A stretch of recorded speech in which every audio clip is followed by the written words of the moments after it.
Hello, this is Andrei Bigli, and you're on the channel Elegant Relatives.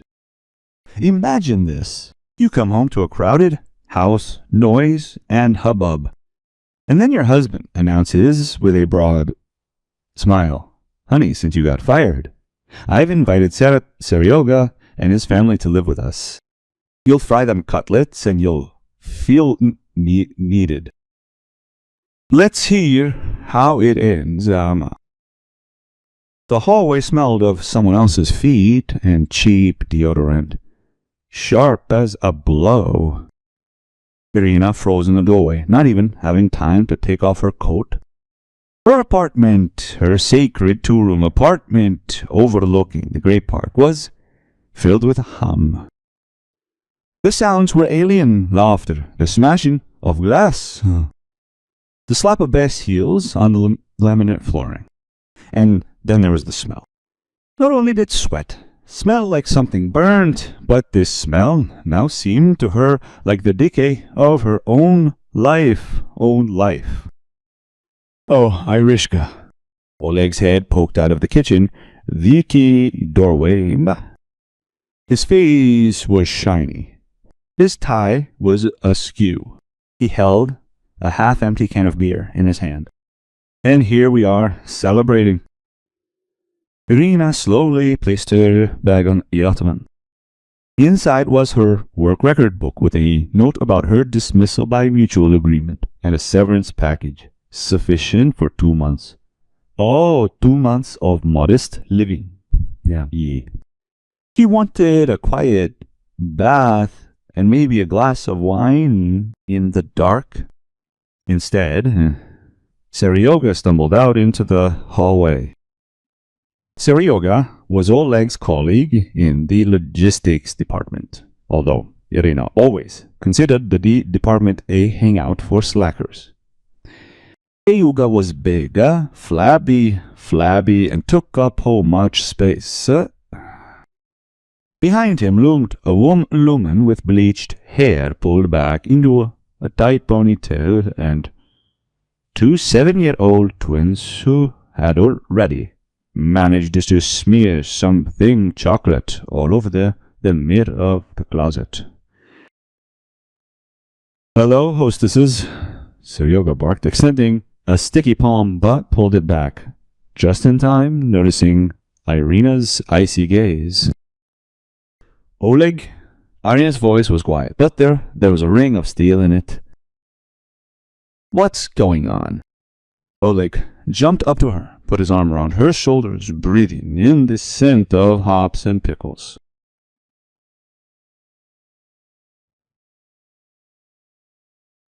"Ravish," I called. "Serega's in trouble. The brute, the Grando-giver, threw him, Natka, and the boys out on the street in literally an hour. Can you imagine? People with their things out into the night." Irina glanced sideways. In the corner of the hallway, plaid bags, banana boxes, and a rolled-up carpet with dust pouring out were piled up. And she asked, "Well, we're not animals, are we?" "There." Oleg broke into a smile he considered disarming. "I let the boys stay for a month, maybe 2, until they find an apartment. It's cramped, but no offense. It'll be fun." Nadia, Sergei's wife, stepped forward. He was wearing Irina's robe, the peach terry cloth, one Irina wore only after showering.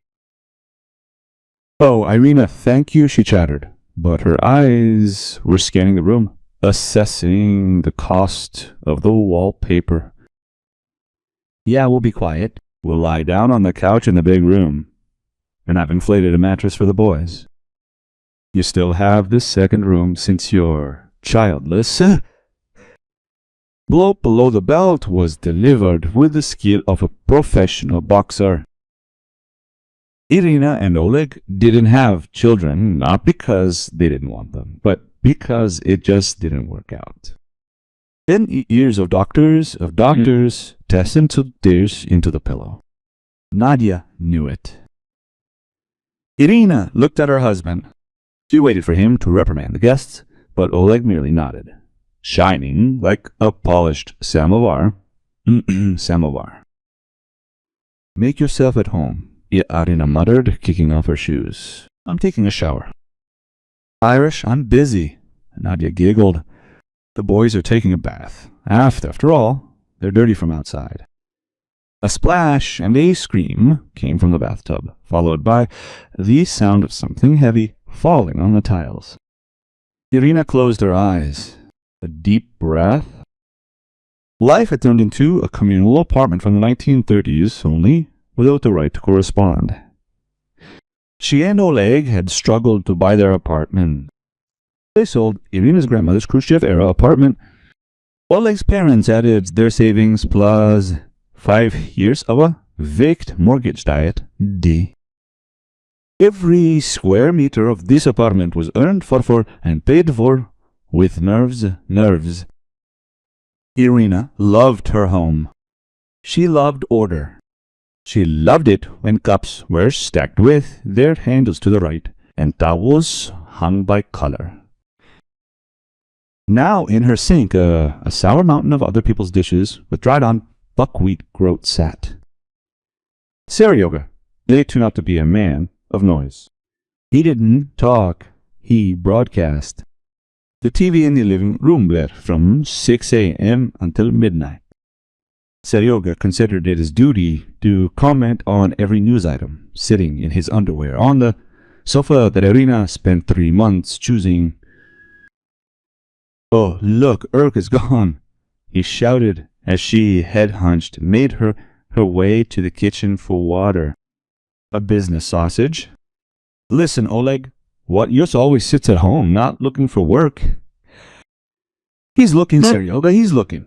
Oleg justified himself, pouring his friend a beer. Yeah. It's just that the market's tough right now. Oleg changed instantly. In front of his friend, he fluffed up his tail, transforming from a calm, slightly childish husband into the master of the taiga. He liked being a benefactor.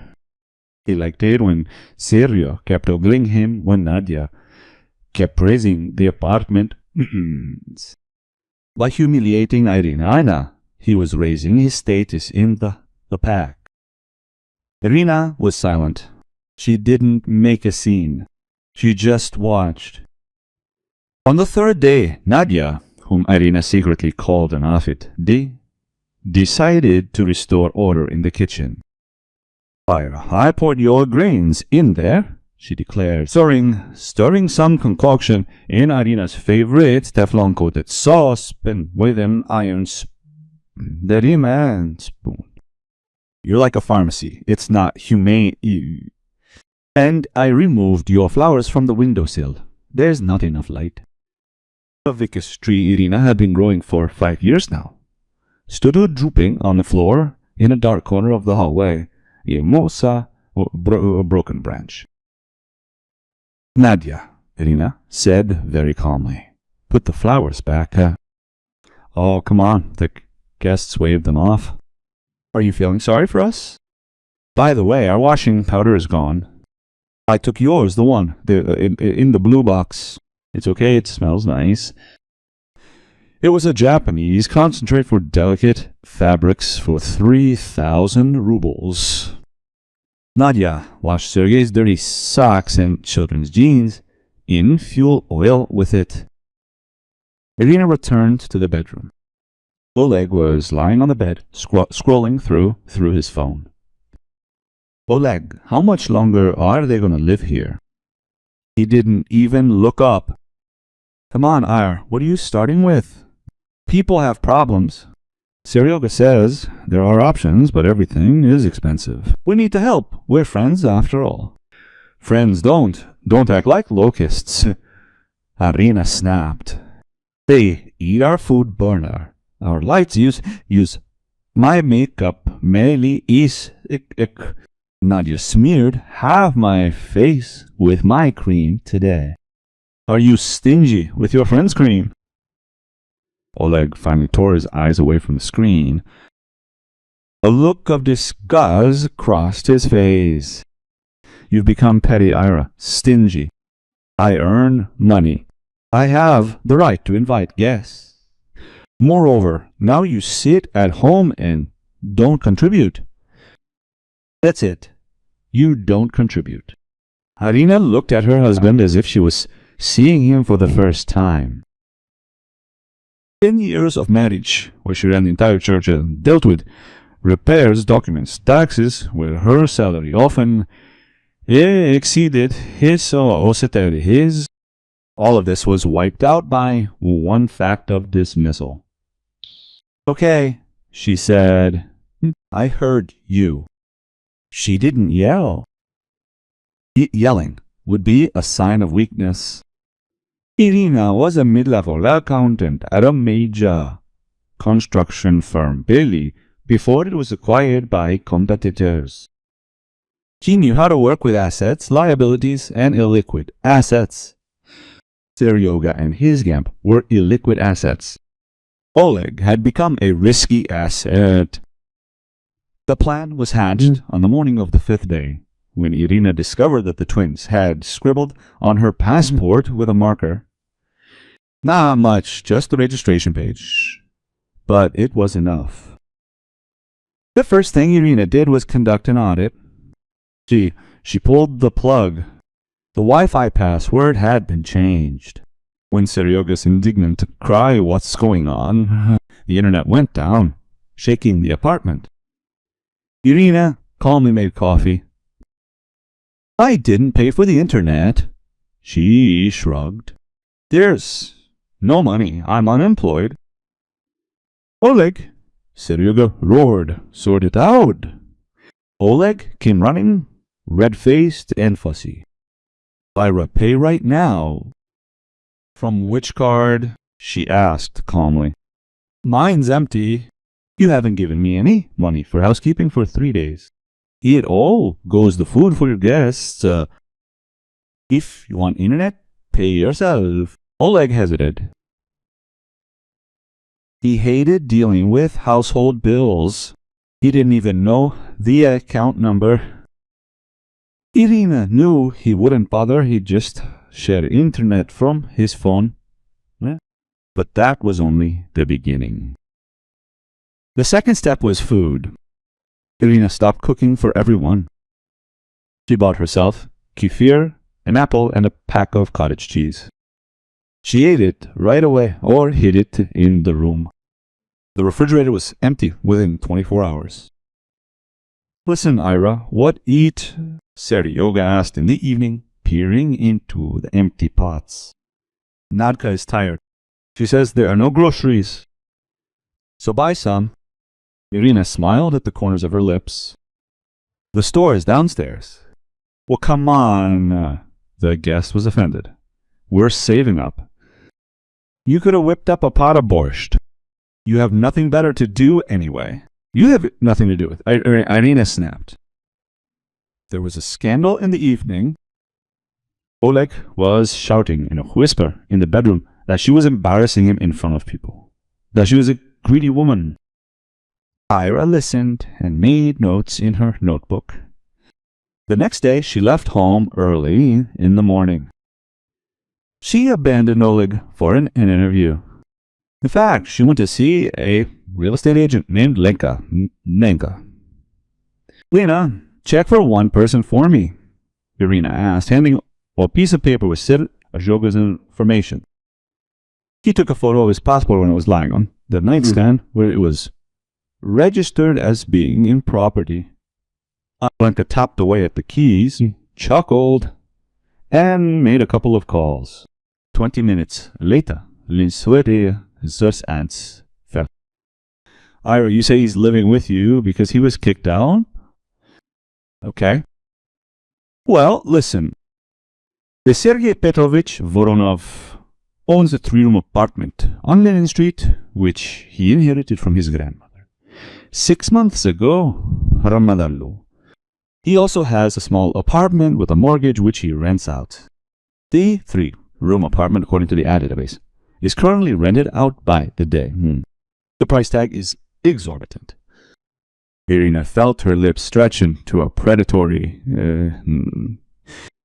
So, the poor relatives rent out their place, earning double income and live off Oleg skimping on everything. Oleg is either an idiot or a liar. But judging by how much he spends on beer and snacks for guests, he's simply an idiot. A vain idiot. Thank you, Lena, you're the best. Do you want a printout? With seals, if possible. When Irina resumed, she found the chaos at its height. A football match was going on in the living room. Fish heads were strewn across the floor. Nadia was painting her nails right on the kitchen table, and the smell of acetone mingled with the smell of burnt ponisek potatoes. But Irina was calm. She was an icebreaker cutting through the ice. She went into the bedroom and changed her clothes. The actress inside her woke up. Guys, she went out into the hallway, beaming. I have great news. Everyone's quiet. They're hiring me. She lied. The salary is great, though it's a long way to go.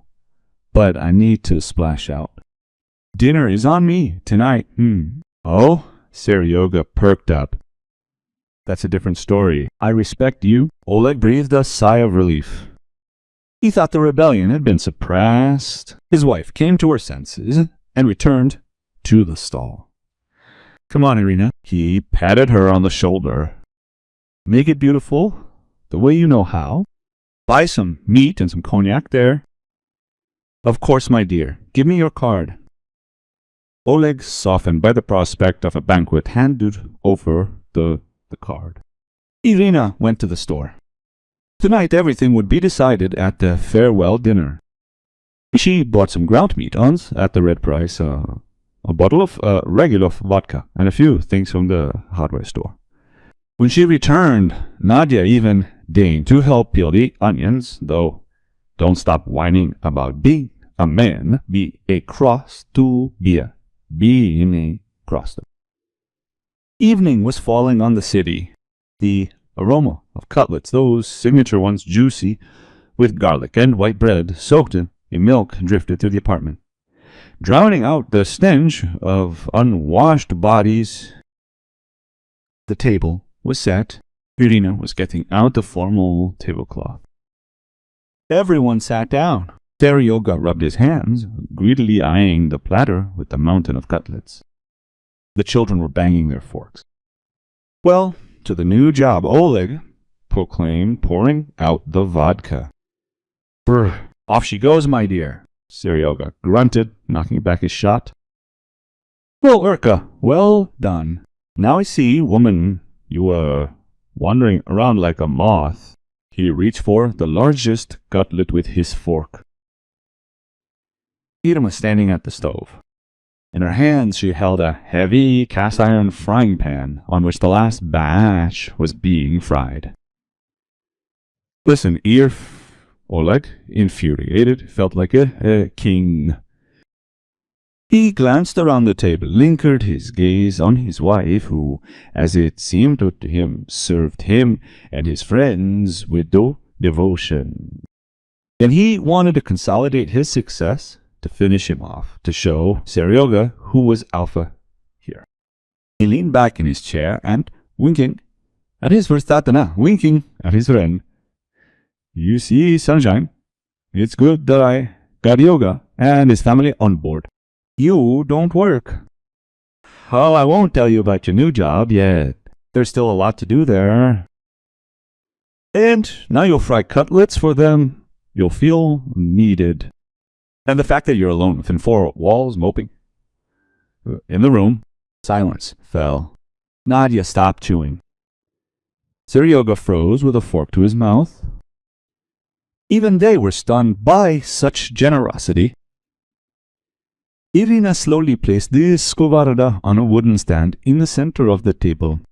The oil was still sizzling. I felt it, she said quietly. What? Oleg didn't understand. I felt needed. Irma's voice became clear like a taut string. The cutlets are ready, and as a sauce, I'll now treat Serega to a frying pan. She didn't hit him physically.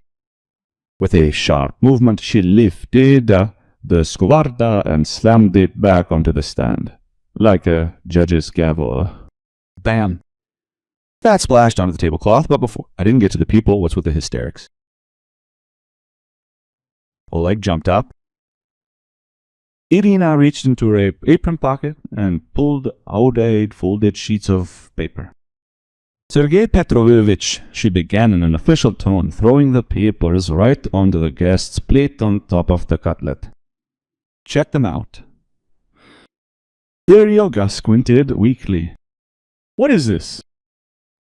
An extract from the Unified State Register of Real Estate. 3-room apartment, 78 square feet to Lenin Street, building 14 of SP. Date of entry into right 6 months ago.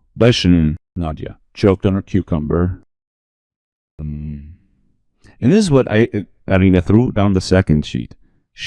A print out from the Avito website. 3-room apartment for rent.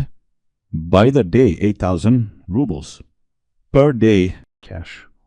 Your phone number, Seryoza. Oleg slowly moved his gaze from the papers to his friend. His face began to change color from festive pink to ash gray. Seryoga. Her husband's voice trembled. So you have an apartment? A 3-room apartment. Sergei began fidgeting, crumpling his napkin. Come on, Oleg, come on, you got it all wrong. It's Grandma's. It needs repairs. We're saving up. You said you were thrown out on the street. Oleg stood up. You said you had nothing to eat. I fed you for a week. I fought with my wife over you. What are you starting? Nadia shrieked. So what, an apartment? We need the money. We want to expand. We want a Jeep. And you're rich. You don't have a mortgage. You could have been patient. There. Irina said quietly.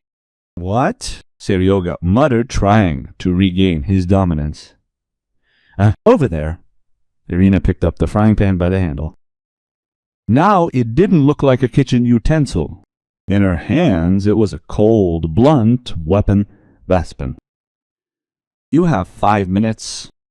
If you're not gone in 5 minutes, I'm calling the police and the tax office for illegally renting out apartments without contracts. I'm an accountant, Seryosha. I know where to report it so they can tear you to shreds. I'll also call Child Protection Services and tell them the children are living in unsanitary conditions in someone else's apartment while their parents rent out their only place to migrant workers. Seryoga knew that look. It was the look of a woman with nothing to lose. Get ready, Nadia, he muttered, standing up. She's crazy. I always told Oleg your woman is a witch. Shut up, Oleg suddenly barked. Get ready. They got ready in 7 minutes. After Lanadi spiel about ungrateful creatures and the cries of children torn away from a cartoon, the Voron family filed out into the entryway. When the door slammed, a ringing silence fell over the apartment. It was deafening. Rina stood in the middle of the devastated kitchen. The frying pan was still in her hand. Oleg sat on a chair, his head in his hands. A cutlet was cooling in front of him, weighed down by a registry extract. Ira, he said hoarsely without raising his head. I didn't know. Honestly, I didn't know. He looked pathetic, a deflated balloon. All his feigned bluster, all his desire to be the head of the pride, had crumbled to dust. He was just a sucker, conned out of money and pity by a more impudent male. Yeah. And his wife, that same useless, unemployed wife, had saved him. Irina looked at him without pity, but also without hatred, simply as if he were a piece of furniture that needed restoration or disposal. She hadn't decided yet. Eat the cutlet, she said, placing the frying pan in the sink. It'll cool down. Forgive me, Oleg whispered. Tomorrow you'll call the cleanings, Irina listed in a businesslike manner, taking off her apron. At my own expense. I need new curtains. The smell of cigarettes. Change the lock on the front door, and the money you spent on saving them will be returned to the family budget. They'll sell your spinning rod or whatever you have, I don't care. Okay, he nodded. I'll do everything, Irish. And the work. Did they really take you? Irina stopped in the doorway. But no, like they didn't. Well, I'll find you. And while I'm looking, you'll behave quietly, very quietly, because Shitro B is in I felt needed. I need myself and this house. But whether we need you, we'll see. We'll see. She left the kitchen, closing the door tightly behind her. For the first time in a week, she went to her shower, to her bath, where there were no longer other people's dirty towels. She turned on the water. The sound of the water washed away the tension. In the kitchen, Oleg choked on the cold egg cutlet. It was delicious, the best in the world, but it was hard to swallow. A lump in my throat clogged my throat. The taste of my own stupidity was more bitter than wormwood. Rena stood under the hot streams and smiled. She had won a frying pan, documents, and cold calculation. This was the best sauce she had ever made. So, dear listeners, such an instructive story. Sometimes kindness is mistaken for weakness. And then you have to defend your home, even with the fruspordio fu pan. All the best to you, and take care of yourselves.